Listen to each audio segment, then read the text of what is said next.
पुरीमध्ये गेल्यावर काय काय केलं पाहिजे माहीत आहे का?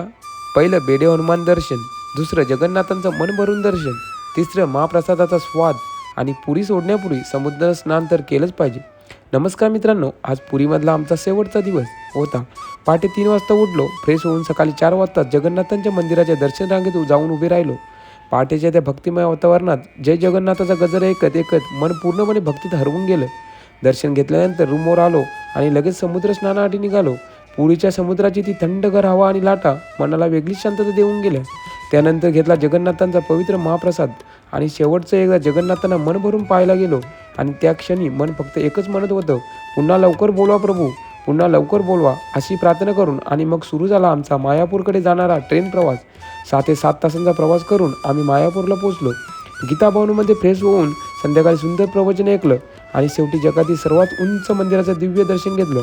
असा हा आमचा आध्यात्मिक प्रवास संपला आणि याचा संपूर्ण व्लॉग चॅनलवर अपलोड केलेला आहे. नक्की बघा. तोपर्यंत जय हिंद, जय महाराष्ट्र, वंदे मातरम, राधे राधे.